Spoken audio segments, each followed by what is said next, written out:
உலக தமிழ் மக்கள் அனைவருக்கும் என்னுடைய முதற்கண் பணிவான வணக்கத்தை தெரிவித்துக் கொள்கிறேன்.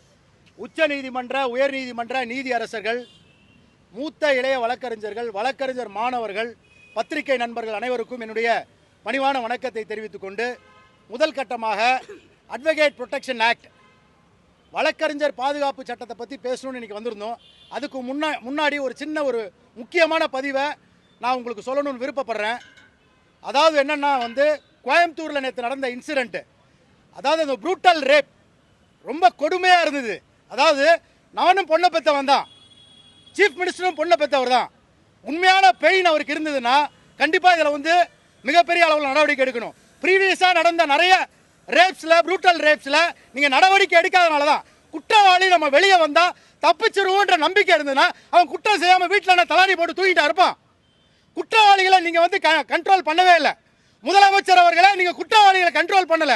அண்ணா யூனிவர்சிட்டி நிகழ்வில் அந்த சார் யாரு கண்டுபிடிச்சிங்களா? 20 வருஷம் தண்டனை. சாமி சார், அதாவது ஜிஎஸ் மணி சார், பெரிய போராட்டத்துக்கு அப்புறம் மோகன்தாஸ் சார்லாம் அந்த குற்றவாளிக்கு தண்டனை வாங்கி கொடுத்தாங்க. ஆனால் அந்த தண்டனை போதாது, ரொம்ப கொடுமையான தண்டனை. இந்த மாதிரி ரேப்புக்கெல்லாம் கொடுமையான தண்டனை இருந்தால் நேற்று அந்த கோயம்புத்தூரில் அந்த இன்சிடென்ட் நடந்திருக்காது. இதுக்கெல்லாம் மெயின் ஃபார்முலா என்ன? போதை. அதாவது தமிழ்நாட்டில் 38,000, சென்னையில் 38,000 கடையில இருந்து கஞ்சா எடுக்கிறாங்க. தமிழ்நாடு ஃபுல்லா ரெஸ்டோ பாரு. எதுக்குடா தமிழ்நாடே ஃபுல்லா கலவர பூமி ஆக்கி வச்சிருக்கீங்க? கவர்மெண்ட்டுக்கு மனசாட்சியே கிடையாதா? நீங்க என்ன சொல்லி பதவி ஏற்றீங்க? செக்ஷன் 164 நீங்க என்ன சொல்லி கவர்னர் உங்களை பதவி ஏற்றாரு? இந்தியன் ஆக்ட் படி, இந்தியன் கான்ஸ்டிடியூஷன் ஆக்ட் படி என்ன நீங்க பதவி ஏற்றீங்க? ஊழல் இல்லாத ஆட்சி நீங்க நடத்துவேன்னு சொன்னீங்களா? லா அண்ட் ஆர்டர் எங்க கண்ட்ரோல் இருக்குன்னு சொன்னீங்களா? முதலமைச்சர் அவர்களே சொன்னீங்களா? நீங்க ஃபர்ஸ்ட் அந்த ரூல்ஸ் அண்ட் ரைட்ஸ் அண்ட் ரெகுலேஷன்ஸை நீங்க பார்க்கவே மாட்டீங்க. கரெக்டா? என்ன கேட்டா என்னோட இன்ட்யூஷன் என்ன சொல்லுதுன்னா, கவர்னர் அங்க புலம்பிட்டு இருக்கிறாரு ரூம்ல. செக்ஷன் 335ல உங்களை எல்லாம் டிசால்வ் பண்ணணும்னு விருப்பப்படுறாரு. எங்களுக்கெல்லாம் ஒரு பெரிய கன்சிடரேஷன். மக்களுக்கும், உலக மக்களுக்கும், வழக்கறிஞர்களுக்கும் ஒரு பாதுகாப்பு நீங்க தரணும். நீங்க செய்யற ஒரே ஒரு நல்ல காரியம், உங்க ஆட்சியை கலைச்சிட்டு போங்க. உங்க ஆட்சியில மந்திரிகளாலேயோ முதலமைச்சராலேயோ அந்த டெப்டி சிஎம் ஷார்ட்ஸ் போட்டு சுத்துறாரு, அந்த டெப்டி சிஎம்னாலேயோ யாருக்கு எந்த வித ரெமடியும் கிடையாது. நீங்களாம் ரிசைன் பண்ணிட்டு போங்க. நாங்க ஒரு 5 மாசம் பீஸ்ஃபுல்லா சைக்காட்ரிக்கை பார்க்குறோம். ஏன்னா தமிழக மக்கள் எல்லாமே மன உளைச்சல் இருக்கும். எங்க பார்த்தாலும் தகராறு, எங்க பார்த்தாலும் அரசியல்வாதிகள் தான் அதிகாரத்துக்கு வரணும்னு சொல்லிட்டு உயிரை பிடிச்சிட்டு வேலை பார்த்துட்டு இருக்கீங்க. ஏன்னா தமிழக மக்கள் பீஸ்ஃபுல்லா இருக்கணும்டா. இல்ல, நான் ஒருமையில பேசுறது தப்பா நினைக்காதீங்க. தமிழக மக்கள் பீஸ்ஃபுல்லா இருக்கணும். நாங்க பீஸ்ஃபுல்லா இருக்கணும். நீங்க ஆட்சியை டிசால்வ் பண்ணணும். கவர்னருக்கு எங்களுடைய ஹம்பிள் சப்மிஷன், 355 ஆக்ட்ல நீங்க கண்டிப்பா உடனடியா இதை இந்த கவர்மெண்ட்டை டிசால்வ் பண்ணுங்க. நான் ஏதோ டாபிக் ஏதோ பேசுற மாதிரி இருக்கு. எதுக்கு சார் இத்தனை ரெஸ்டோ பாரு? தமிழ்நாடு ஃபுல்லா கலவர பூமியா இருக்குன்னு விருப்பப்படுறீங்களா? எங்க பார்த்தாலும் லா அண்ட் ஆர்டர் இஷ்யூ, எங்க பார்த்தாலும் அட்வொகேட் கொலை.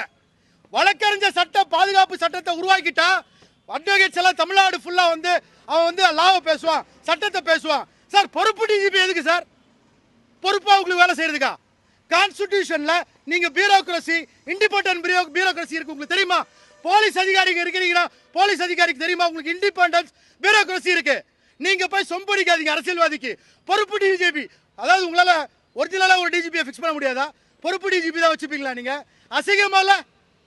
நல்ல மனிதர், இப்ப இருக்க டிஜிபி நல்ல மனிதன், அதை தவிர சொல்ல. பொறுப்பு டிஜிபி எதுக்குங்க? கவர்மெண்ட்டுக்கு பொறுப்பா இருக்கணும்ல? ரொம்ப கேவலமா இருக்குங்க சார். இந்த அட்வொகேட் ப்ரொடெக்ஷன் ஆக்டை போர்க்கால அடிப்படையில் உடனடியாக கொண்டு வரணும்.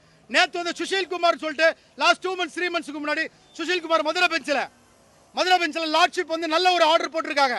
அதை பார் கவுன்சிலுக்கு அனுப்பிச்சிருக்காங்க. பார் கவுன்சில் உடனே கவுண்டர் ஃபைல் பண்ணுங்க. எதுக்கு பார் கவுன்சில் டிலே பண்றீங்க?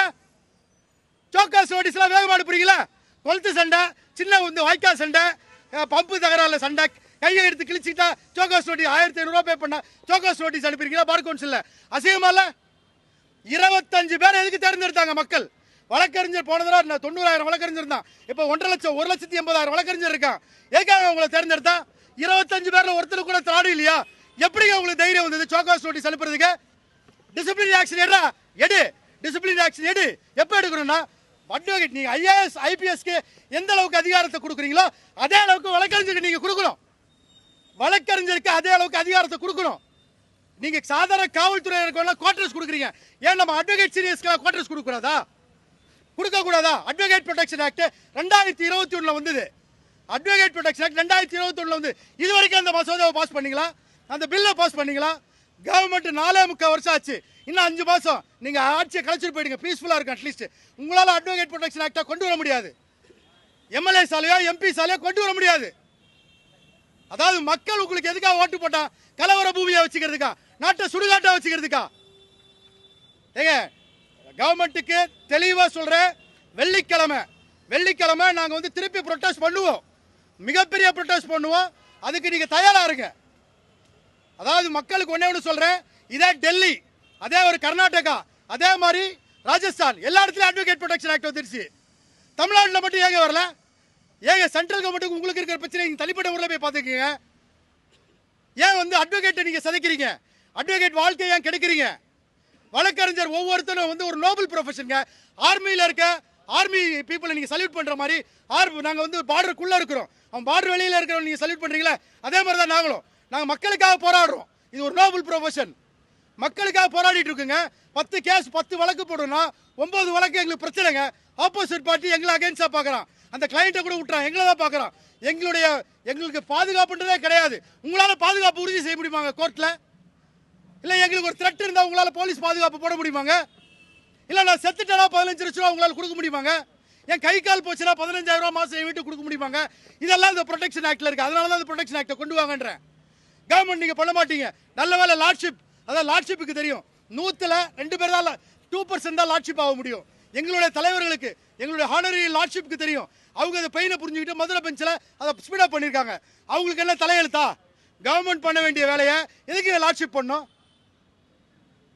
ஸோ இதெல்லாம் வந்து இது வந்து வழக்கறிஞருக்கு அகைன்ஸ்டா போயிட்டு இருக்கு. தமிழ்நாடு பாண்டிச்சேரி வழக்கறிஞர் அத்தனை பேருமே அந்த பொண்ணுக்கு நடந்த இன்சிடென்ட்டை வன்மையா கண்டிக்கிறோம். அதனால போர்க்கால அடிப்படையில் அந்த பொண்ணுக்கு உண்டான ரெமெடியை உடனே கொடுங்க. அனைவருக்கும் நன்றி. சீனியர் பேசுவார்.